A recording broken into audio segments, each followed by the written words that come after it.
Hello everybody, what's up? Cedric Gazidi here, CRWC Wrestling Commentary. We SmackDownish as of the 28th, right before Elimination Chamber.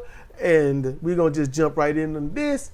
So, this starts Cody escorted to the room of the final boss. But it wasn't the final boss's room, it was Cody's room. It's his dressing room. Yeah. So then Trish Stratus, she is introduced and she's looking super cute. She got a Maple Leafs jersey on and matching boots. Yep, the Maple Leafs. The Maple Leafs, not the leaves, the Not Leafs. Leafs. Then Trish, she does a promo and whatnot, and you're like, what year is it? You know, and yeah, she's like, I'm going to be wrestling, and The Rock is back and all this, and John Cena's going to be there, and it's like, what year is this? Throwbacks. Yep. And she's like, it's the jersey, isn't it? But I was like, she's adorable. Then she introduces her tag team partner, Tiffany Stratton, and I was like, well, that just brought the room down for me.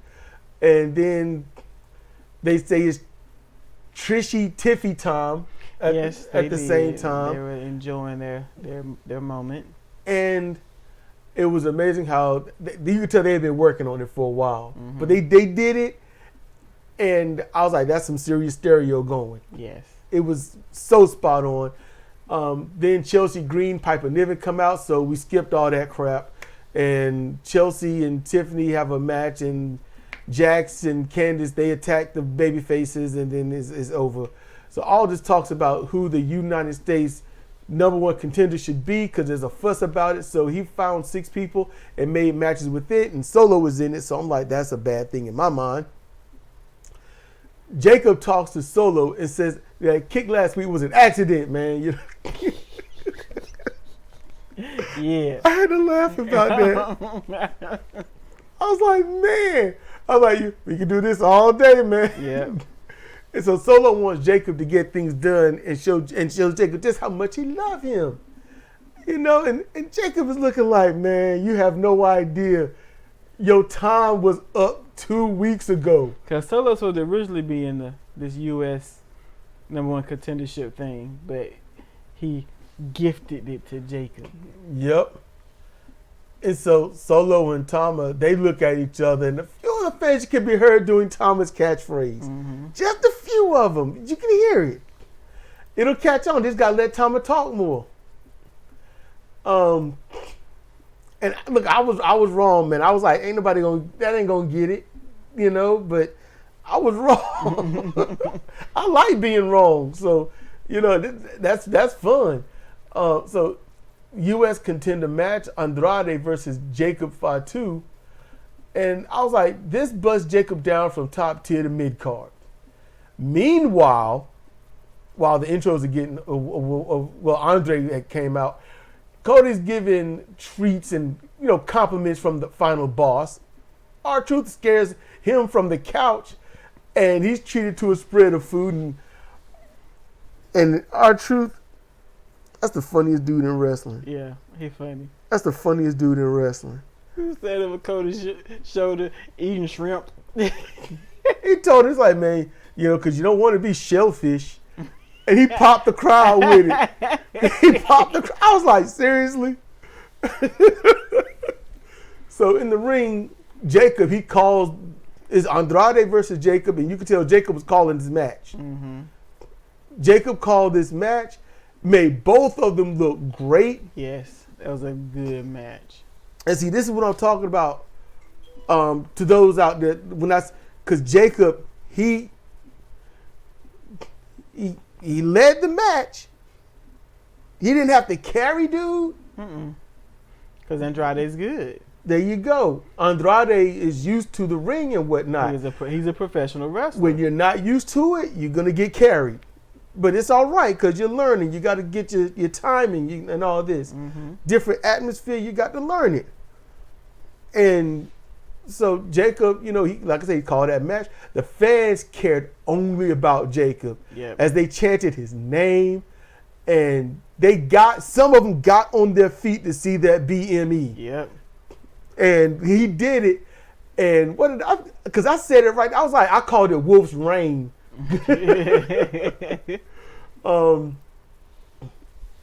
That's what I called it. I don't know what they gonna call it, but man, when he went up for it, you can see the crowd. You can see him popping up, getting to their feet. Like, oh man, he finna do that thing. Yep.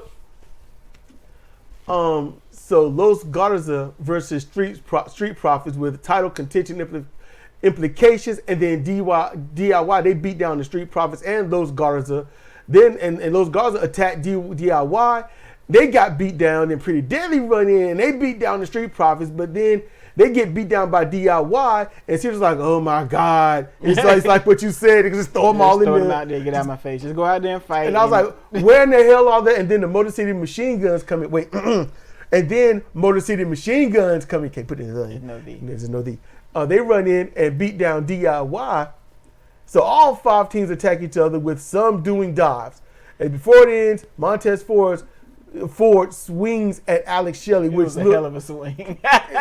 They was a pull apart. He got that one swing and he hit him, but it looked like he would have knocked him smooth out if he did. Knocked that head clean off the shoulders, man, because it was wild. Yep, I was like, oh my goodness. So next, Drew this right here, this was good, but it went long. Drew McIntyre comes out and he run down John Cena. And then Priest come out and says, "Oh, okay, we got to build up the Elimination Chamber, you know." Yeah. And he's like, dude, you ain't making any sense. He's like, I'm making pretty much great sense. And Priest is like, R-Truth makes more sense than you do. So, and R-Truth don't make any sense. He's funny. But what's weird with R-Truth is they don't make any sense, and I get why they say that. But it takes a profound amount of intellect to make the jokes he makes. Yes. Yeah. Because I'm like, it don't make sense, but it makes sense. No, you're not him. You're you. No, I'm him. And it's like, yeah. Like, who told you that? Him. Look, we're not doing this again. No. Him. And Miz came in. Because we're us, him. No. No. Ooh, no. That was so bad. Like the Adventure Time B. No. So Priest runs down Drew's obsession with Punk that cost him the title shots, and Drew says he doesn't have an obsession with Punk while sitting cross-legged, and Priest points that out. It's like, you're not obsessed. Look at you. You look ridiculous. And he did too. He too big to be scrunched up like that.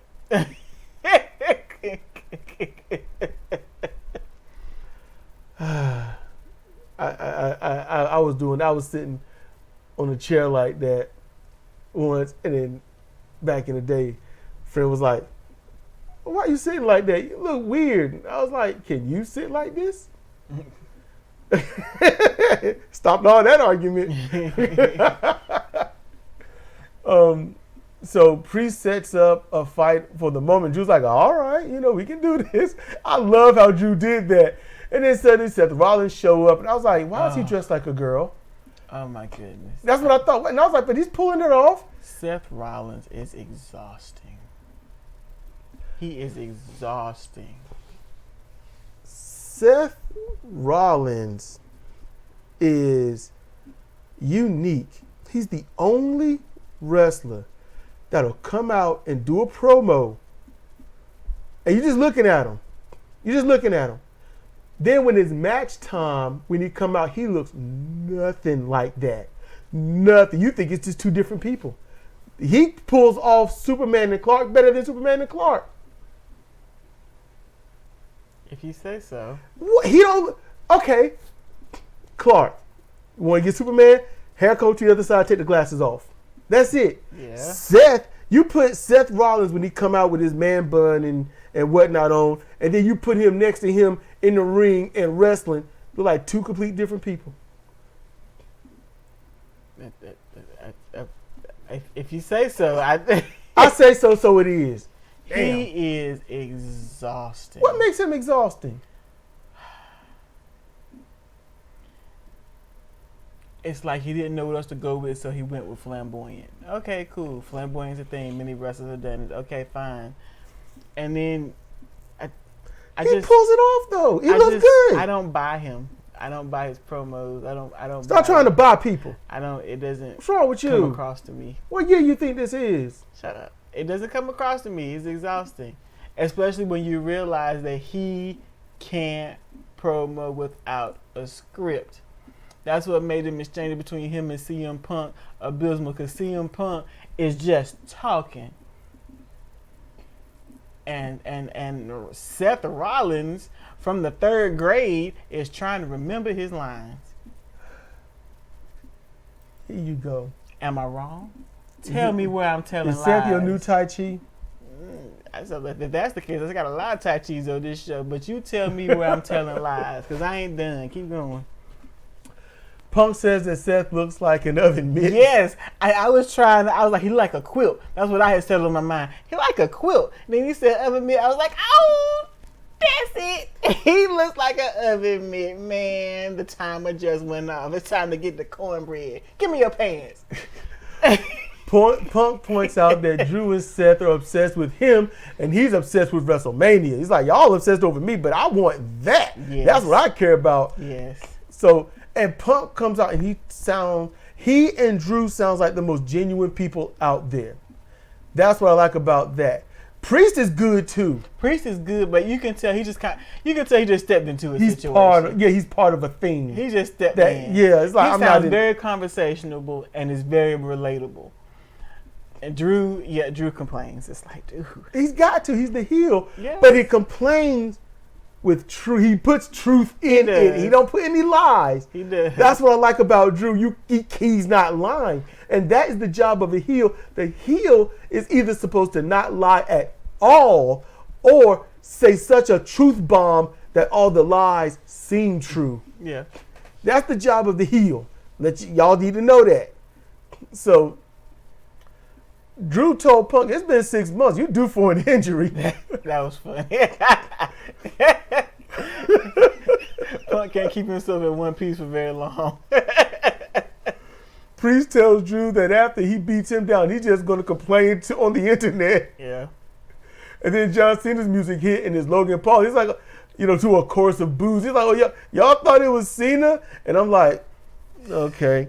That's when the whole thing tanked. You could feel the energy sap out of the entire segment. That's the word. You could feel the energy just not the arena, but that segment down the drain.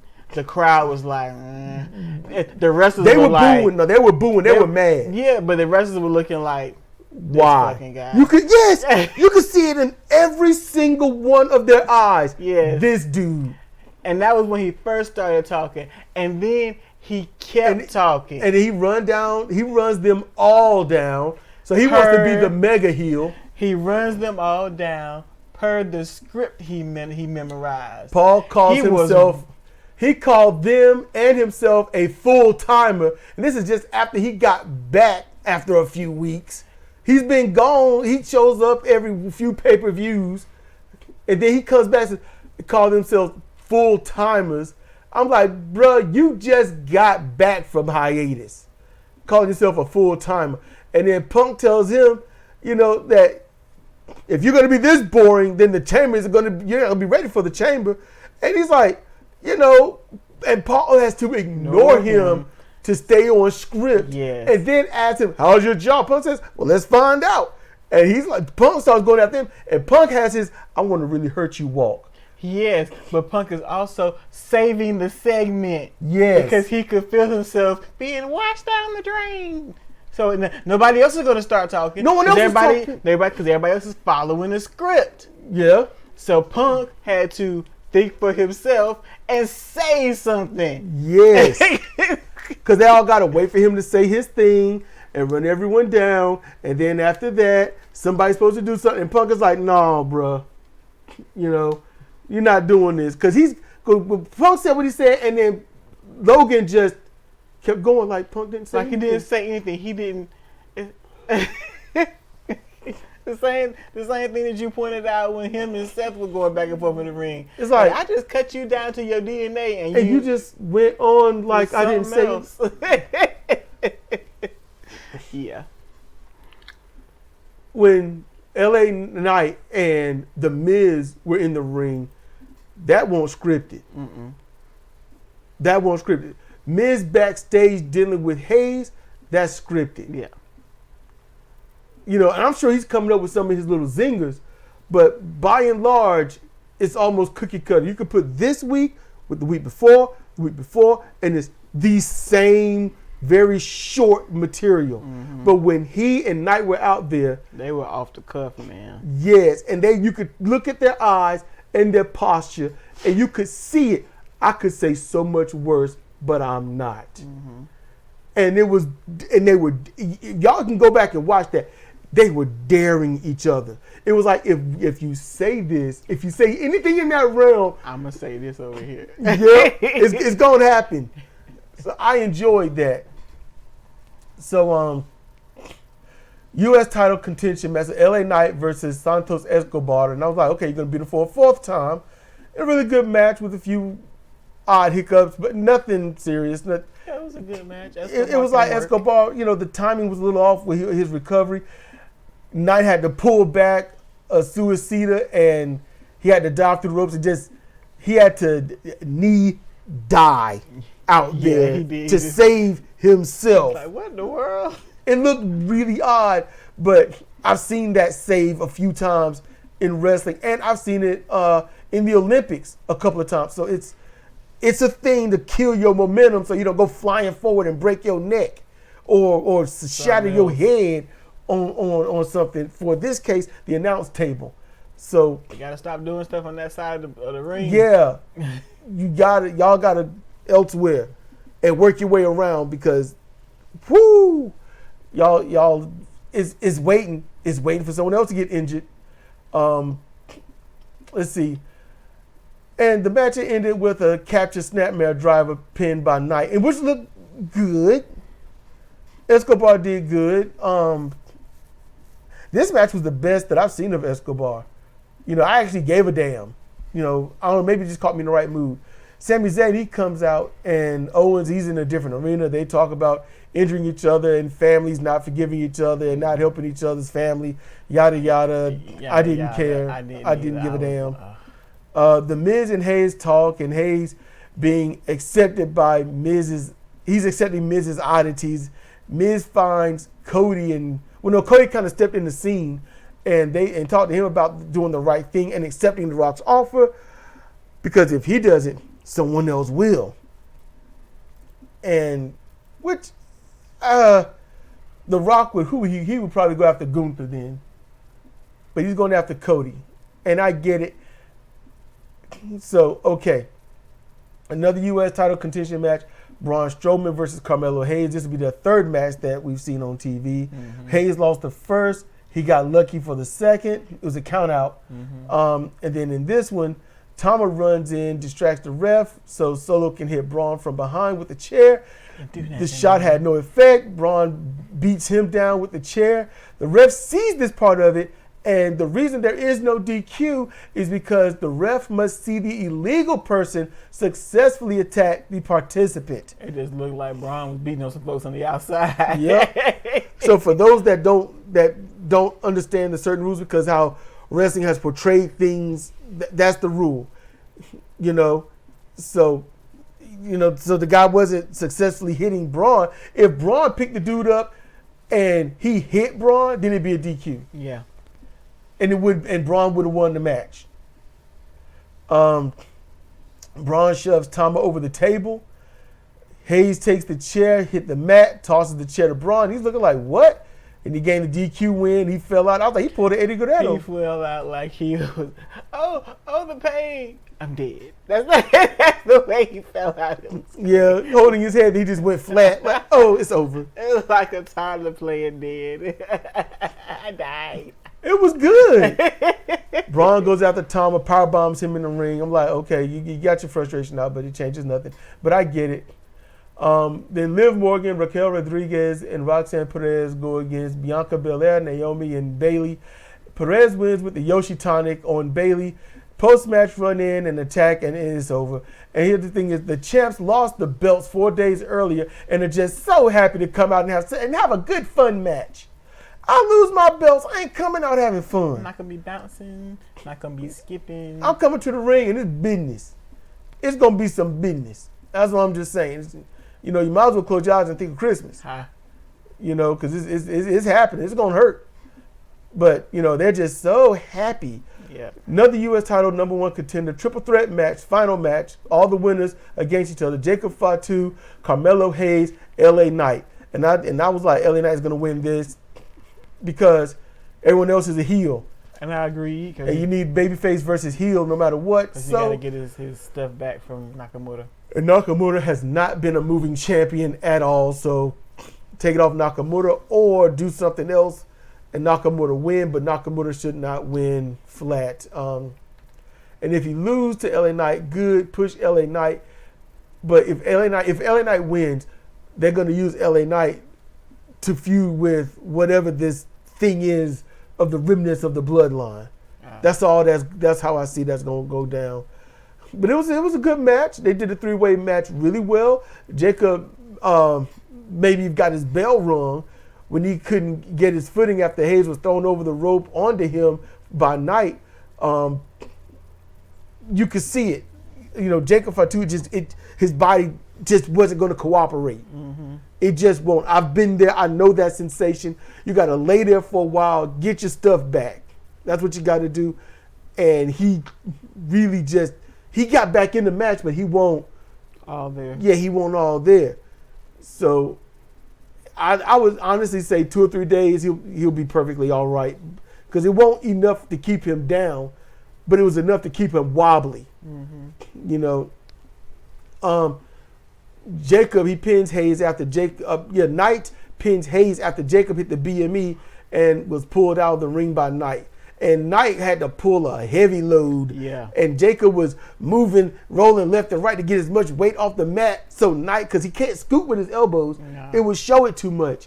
So Jacob had to roll left and right to get as much weight off the canvas so Knight could pull him out. Jacob has got the same problem as Sonata and a lot of others. They're so good that when they have to not be good, it's glaring. Yes. Yes. It's glaring. It's like, dude, what you do that craziness for? Oh, we get it. Exactly. So backstage, Punk talks to Cody in the back, tells him that Young Punk would have jumped all over the Rock's offer in a heartbeat. Said, but he wants Cody to take his offer, shine it up really well, turn it sideways, and shove it up his part-time Hollywood ass. And I was like, yeah, cool. And I was like, why are they doing this with Cody, talking to all these people? I was like, what? You know, you should do it. You shouldn't do it. I'd do it. I wouldn't do it. I'm okay. And so finally, Cody comes out. Michael Cole talks to him. And Michael Cole's trying to tell him why not to do it. Yep. It's like, because once you do, it's going to be something, man. You'll get everything you want. You going to get it. But you're going to pay for it. Yep. And The Rock, he does an on-screen thing that was pre-taped. So there's nothing to interact with. Mm-mm. So Cody could just watch it. Cody got a nice, shiny red truck because Rock does that. Oh, my goodness. That truck was beautiful with his whole little crazy neck logos on it and everything. And Rock talked about that. And he talked about, you know, Cody being his champion. And all. But wait, I got to intervene. When the truck rolled out, Cody looked like, oh, man. And then, oh, man. All inside of a second and a half. It's like, it. Oh, my goodness. Oh, my goodness. It's like, oh, my God, he got me this. Oh, my God, he got me this. I mean, because now if you ever kind of has to. Yes. If you, like the Zales commercial, Family Guy. Yeah. It's like, you know, got the ring, and then she goes down and goes, Zales. She pretty much has to. De Beers. De Beers? De Beers. Okay. Yeah. They're the Diamond folks. And then, what's another one? Because I was marking out on that part. I was like, man, because, you know, if you got to be his bitch. You know, Scandal. It's like, you know what happened, Olivia? You got in the car. You got in the car. I was trying to get in the car. Once you get in the car, you can't ask where you're going. Nope. You can't ask what are we doing. Nope. You got in the car. It's over. That's what I teach my daughter. It's like, whatever it is, don't get in the car. If your friends tell you, hey man, we're going to do this. You know, it might be cool or it might be fun. Don't go, because once you go, you in it. You know, you can say I left. I pulled out. I said, nope, got nothing to do with this. It's like, but you were there. Mm-hmm. And right then, you're an accomplice. It's over. Mm-hmm. Don't get in the car. Mm-hmm. It don't matter if you get in a bus with them. It don't matter if you walk down the street to the situation. Once you go, you're an accomplice. So, you know, keep your ass out of trouble. Yeah. You know, so The Rock, he does the spiel. He's talking about the thing. And he's like, you know what? He showed that belt, the weightlifter belt. And he's like, this is the day your daddy died. And I was like, what the? And it says Cody's soul. Yes. It's like, you have to have some control over how creepy you allow yourself to get. Because that was creepy. It wasn't like a sign. It wasn't something written on paper. It was made. It was created. And it was etched into this belt. It's weird. He's like, you know, your dad and my dad are looking down, and you know, and they want you to do the right thing, and I've been talking to your dad all week. I bet you've been talking to him too. It's like, dude. The Rock. Okay, Rock. This promo, I wasn't happy with it. It borderline stupid and creatively fun.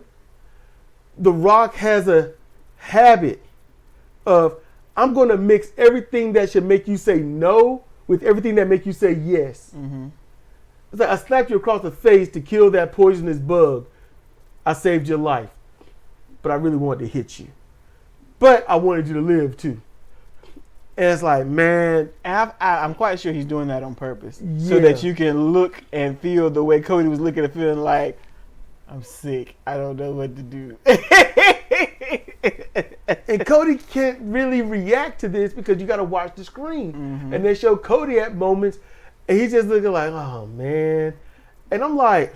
He ate too much Halloween candy. It's a choice he's got to make. It's a choice he's got to make. Now, what The Rock is doing, he's trying to build a character. Okay? When he said, this is what happens when you fuck with the final boss, when he was messing Cody up, I think that was an accident. He was just talking trash. But they were like, that was good. Yes. That was good. You got to work with that. Mm-hmm. And I bet he's been working hard trying to figure out what to do with it. Mm-hmm. Because basically what he's doing is becoming Vince McMahon. No, Mr. McMahon, who's different. Mr. McMahon, but he wants to be a little different with it. That's what I think. I certainly hope so. Not the Kiss My Ass Club or none of that. Not the, yeah. He will, look, you're going to be my champion. You're going to work for me. And it might be the Final Boss Club or something. Okay.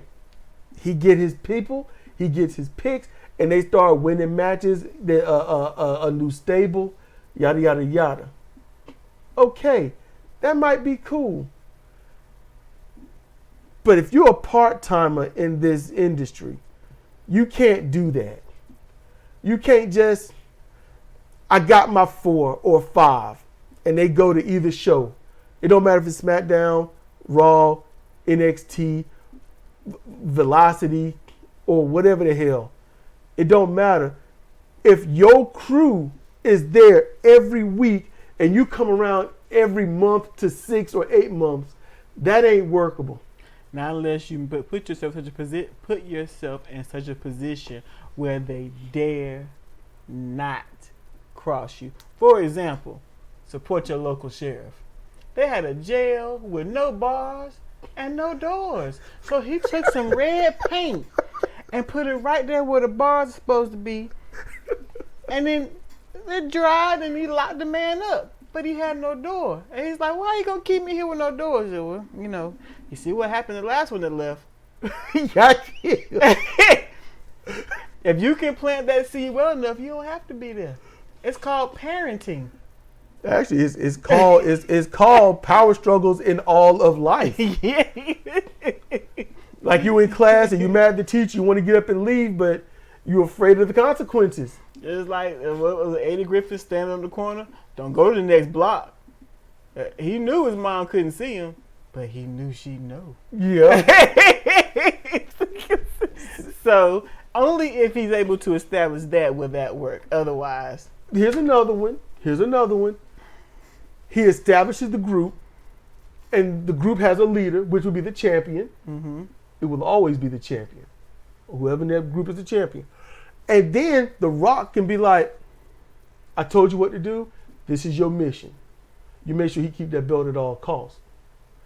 And whenever they start screwing up and they start losing matches, then The Rock has to come out. and tune him up. Yep. What I say? Yada yada. You think I got nothing to keep you in line? And he brings someone out that'll keep him in line. Don't make me activate this guy.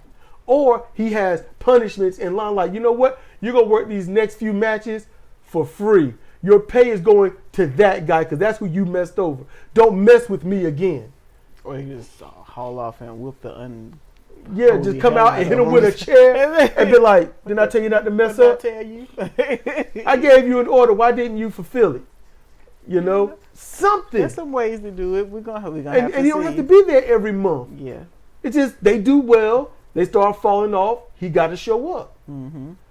It'll be a little tiresome because then you can see it happening. Oh, they starting to lose matches. He's going to come out, yada, yada. It'll get boring about the third time you see it, which will probably be about, let's say if they started in January, you will be seeing that by October and you'll be like, I don't care.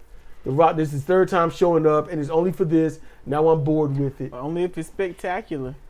Yeah, he's got to. Then you can't wait because he got to come out and whoop a mother's ass. It's got to be spectacular. Yes, it's got to be electrifying. It's got to be that kind of beating you turn your head from. And you're like, this ain't even a beating anymore. I don't know what this is, but I can't watch this. Just don't do what Solo did. Yeah, don't do that. Which is what The Rock has done. So people like you. And when The Rock come out, we're like, okay, so you coming out here for the moment for what? Make an announcement. Get the hell on out. Yeah. So we'll see how this go. As I'm clicking everything, and this is not working. Okay, I'm just trying to highlight so I can copy and paste for YouTube. And speaking of that, we're gonna get up out of here. So this has been Cedric and Cedric for CRWC and commentary about Friday Night SmackDown-ish. And with that, I want y'all to be cool, be chill, be safe, so we can see you next time.